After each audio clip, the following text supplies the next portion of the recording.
그리고 이 제품을 조만간 영상에서 보여드릴 건데, 얘는 메디필 레티놀 콜라겐 리프팅 앰플이라는 제품인데 비건 레티놀이라는 게 좀 있나봐요. 비건 레티놀이랑 콜라겐이 함유된 리프팅 앰플로 탄탄하게 빛나는 피부 케어에 도움을 준다고 합니다. 이게 근데 바른 쪽이랑 안 바른 쪽이랑 차이가 날 정도로 되게 효과적인 그런 앰플이래요. 시판부 써봐야지. 솔직히 요즘 탄력이랑 탄력 미백, 모공 이런 거에 어머. 이게 제형이 엄청 이러잖아요. 뭔가 좀 끈적거릴 것 같잖아. 근데 제가 이런 제형을 몇 번 써봐서 아는데 오히려 흡수가 잘 돼요. 또 이게 너무 신기한 게 바르고 나서 리프팅이 싹 되는 그런 효과가 있대요. 이게 막 괄사보다 더 좋다고 막 하는 그런 말이 있었는데 써봐야 알겠죠?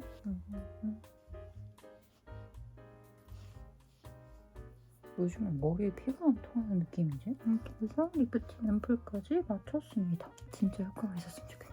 라고 말하고 약 열흘간 열심히 사용해봤습니다. 개인적으로는 상당히 마음에 들었던 앰플이어서 아침 저녁으로 열심히 발라주면서 사용을 했었는데요. 저는 개인적으로 괄사를 은근히 챙겨서 해주는 편이었는데 사실 괄사가 저는 이제 익숙해져서 아프지는 않지만 귀찮잖아요. 그죠? 특히 새벽까지 일 끝내고 이제 잠자리에 들려고 할 때 괄사를 하려고 하면 너무너무 귀찮아서 그냥 잘 때가 많아요. 그런데 그럴 때 이 앰플이 톡톡히 노릇을 하더라고요. 사실 저는 괄사까진 아니어도 기초를 바를 때 하는 습관들이 조금 있는데 그냥 손끝으로 가볍게 마사지를 해주면서 발라요. 그래서 더 괜찮았는지는 모르겠지만 저는 아침 붓기 빼기도 수월했고 이게 또 자기가 느끼는 게 가장 중요하잖아요. 개인적으로는 입가 부분이 눈에 띄게 좀 탱탱해졌다는 느낌이 들더라고요. 괄사 사용보다 효과적인 리프팅 효과로 단 한 번 사용으로 눈과 입, 턱의 즉각 리프팅은 물론 베개 자국 개선 효과도 있다더니 개인적으로는 가장 신경이 쓰였던 입가 쪽에 효과가 있는 것 같아서 기분이 좋습니다. 그렇지만 뭐 일단 반 이상은 써봐야 효과를 더 확실히 알 수 있겠죠? 그리고 앞서서 아침 저녁으로 챙겨 발랐다고 했었는데 이게 또 레티놀 제품이잖아요. 레티놀은 기본적으로 낮 시간에 바르는 것을 금하고 있지만 메디필의 레티놀 콜라겐 리프팅 앰플에는 메디필만의 비건 레티놀겐으로 6가지 비건 레티놀 복합체와 비건 콜라겐 조합으로 자극은 줄이고 효과는 높인 성분들을 포함하고 있는 제품이어서 낮밤으로 발라줘도 괜찮다고 하더라고요.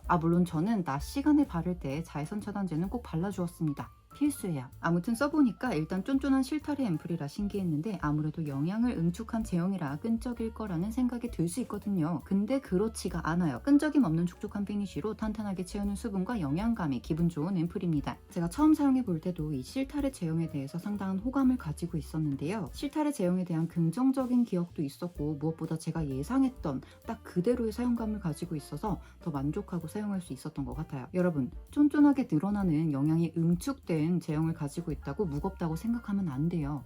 사실 발림이 상당히 굿굿, 피니쉬가 아주 나이스한 그런 제품입니다. 참, 그리고 저 같은 경우에는 이 앰플을 아주 그냥 수분 앰플처럼 아주 마구잡이로 사용을 하고 있는데 사실 저 같은 경우에는 레티놀 제품을 아주 다양하게 접해봤었고 오랜 기간 사용해봤기 때문에 이미 적응이 돼서 그런 거고요. 처음 사용해보시는 분들이나 입문자 분들은 꼭 2주 동안 적응 기간을 가지시는 것을 권장드립니다. 적응기에는 일시적으로 따끔거림이나 붉어짐, 각질 탈락 등이 일어날 수 있는데 이럴 때는 수분 크림이나 수분 진정 크림을 듬뿍 얹어주세요.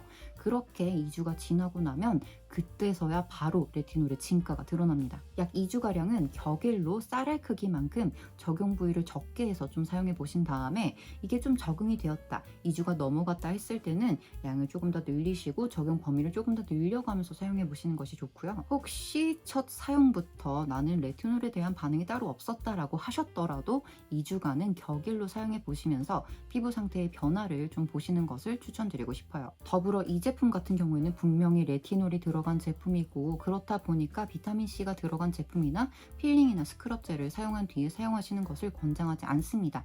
내 피부가 생각보다 튼튼하지만 또 내 생각보다 피부가 그렇게 튼튼하지가 않더라고요. 이거 다 제가 겪어봐서 말씀드리는 거예요, 여러분. 저는 그렇게 말을 잘 듣는 사람이 아니어서 레티놀 써보고 레티놀 또 쓰고 레티놀에 비타민C 써보고 스크럽하고 레티놀, 그러니까 저처럼 피눈물 흘리지 마시고 사용 가이드대로만 사용하시면 레티놀을 사용하시는 데는 문제가 없을 겁니다. 근데 민감한 피부는 조금 얘기가 달라요. 그래서 민감하신 분들은 레티놀에 대한 적응 기간을 가지면서 뭔가 피부가 이게 아닌데? 라고 싶을 때는 당장 사용을 중단하시는 것을 추천드리고요. 대체적으로 봤을 때는 레티놀은 한 2주 정도 격일로 사용을 해주시면서 적응 기간을 갖고 나면 좀 잘 맞는다고들 하더라고요. 특히나 민감한 분들은 예외입니다. 마지막으로 저는 괜찮다고 느꼈지만 원료 향이 조금 나는 것 같더라고요. 근데 사실 이게 그렇게까지 호불호가 갈릴 것 같지는 않은데 개인적으로는 그렇지만 향에 아주 민감하신 분들이라면 조금 처음 사용할 때는 거부감이 들 수도 있어요. 그렇지만 이거는 레티놀뿐만이 아니라 모든 화장품의 원료의 향이 다 그렇습니다. 그래서 브랜드들에서 향료를 막 집어넣고 그러는 거예요. 아무튼 그래서 결론적으로는 뭐든지 다 조심해야 되는 민감성 피부만 아니라면 모든 피부 타입에 추천을 드리고 싶고요. 발림이나 피니쉬가 아주 괜찮은 제품이어서 사계절용으로도 부담이 없을 것 같아서 사계절 내내 사용하시기 좋은 제품이라고 말씀을 드리고 싶습니다. 마지막으로 나는 이제 좀 탄력을 챙겨봐야겠다 하시는 분들이라면 꼭 추천을 드리고 싶고요. 제가 요즘 또 이렇게 테스트를 하는 거에 좀 더 많이 진심이 되어버려서 틈만 나면 조금씩 영상을 찍고 있거든요. 그래서 오늘도 평소에 영상을 찍는 것처럼 이렇게 영상을 한번 찍어봤는데 이 구도가 또 어떨지 모르겠네요. 근데 조금 더 디테일하고 조금 더 자세하게 보여드리고 싶은 구간에는 제가 또 평소처럼 카메라로 따로 찍어서 삽입을 해두었습니다. 저는 이제 좀 라이브도 틀고 이런 제품이나 성분들에 대해서 좀 편안하게 수다를 떨고 싶은 그런 마음인데요. 아직 제가 또 마음의 여유가 그렇게 많지가 않은가 봅니다. 제가 조금 더 마음의 여유가 생긴다면 라이브를 틀고 우리 함께 수다를 떨 수 있는 시간이 꼭 있었으면 좋겠네요. 또 오늘 광고라고 또 그렇게 미워하시지 마시고 여러분 광고도요 써보고 나서 좋으면은 할 수 있는 거예요. 이게 무조건 막 돈을 준다고 해가지고 광고를 하고 그러면 안 되죠. 사실 내가 써보고 별로인 제품들 사람들한테 좋다고 그렇게 광고를 할 수는 없잖아요. 거짓말이지 그거는. 아무튼 오늘 영상도 끝까지 시청해주셔서 너무나 감사드리고요. 오늘 영상 부디 즐겁게 보셨길 바라면서 조태꿀 잊지 마시고요. 저는 다른 영상으로도 찾아뵙도록 하겠습니다. 그리고 여러분 제가 오늘 소개했던 제품에 대해서 궁금하신 점이 더 있으시다면 댓글로 남겨주시면 제가 조금 최선을 다해서 댓글을 또 달아보는 그런 노력을 열심히 하겠습니다. 그럼 이제 진짜 안녕. 우리는 다음에 또 볼게요. 다음에 또 봐요. 안녕.